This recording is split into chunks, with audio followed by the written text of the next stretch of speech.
Ladies and gentlemen, fasten your seatbelts and brace yourselves because the German Grand Prix at Sachsenring delivered one of the most dramatic Saturdays we have seen in years. While the rain poured relentlessly over the twisting tarmac, it washed away the hopes of one reigning champion and fueled the fire of another rider determined to carve his name into the record books. Let us begin with the story of heartbreak and confusion. Pecco Bagnaia, the two-time MotoGP world champion and a man who has built his reputation on ice-cold composure and blistering speed, endured a Saturday that he described as a nightmare. On Friday, everything seemed under control. Bagnaia finished the first day in 9th place and sounded confident that his pace in dry conditions could translate into a strong weekend. But when the skies opened on Saturday, all his plans collapsed in a way nobody expected. In the crucial Q2 qualifying session, Pecco was nowhere near the front. Lap after lap, he fought the dismal for any grip and feeling, but nothing clicked. He ended the session in 11th place, nearly 2 full seconds adrift of his teammate Marc Marquez, who, as if to twist the knife, stormed to pole position in commanding style. Pecco was only ahead of Maverick Vinales, who had already crashed heavily and sustained an injury that took him out of contention. Then came the sprint race, and if anyone thought it could offer Bagnaia a chance to regroup, they were proven sorely mistaken.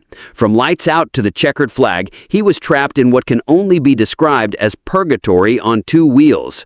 There was no fight, no charge through the field, no glimmer of the champion's brilliance. He circulated in 12th place, unable to catch the group in front, and eventually finished as one of the slowest Ducati riders on the grid.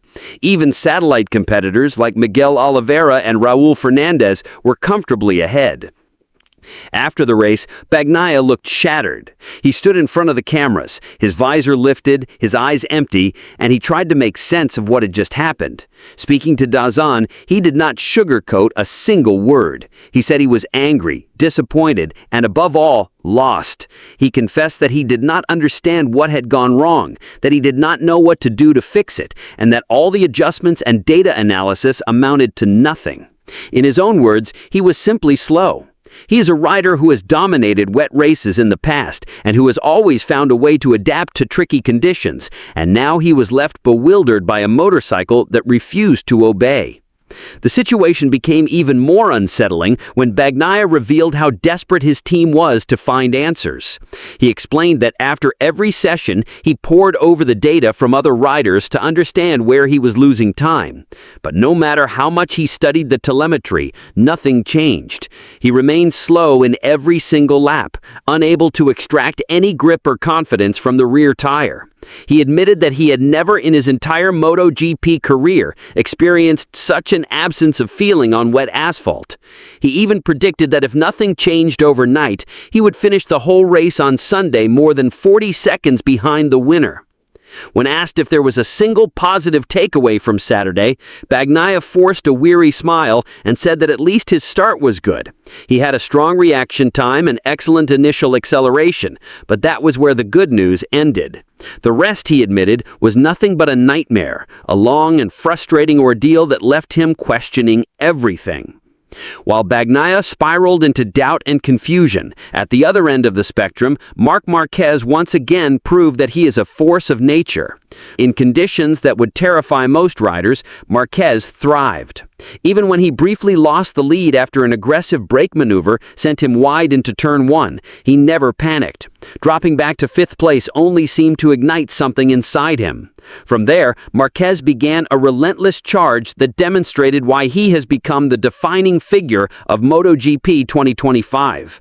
He hunted down DG Antononi, reeled in Fabio Quartararo, and set his sights on Marco Bezzecchi, who had led almost the entire race with flawless precision.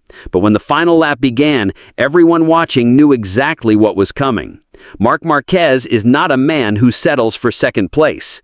With a brave lunge into the first corner, he snatched the lead from Bezzecchi and refused to give it back.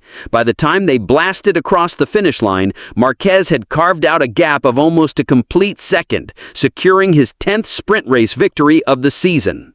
It was the kind of performance that sends a chill down the spine of every rival on the grid. With this triumph, Marquez extended his championship lead to 78 points, a massive advantage that makes him the runaway favorite for the title. It was a day when he reaffirmed his status as the undisputed king of the Sachsenring, the rider who can take adversity and turn it into domination.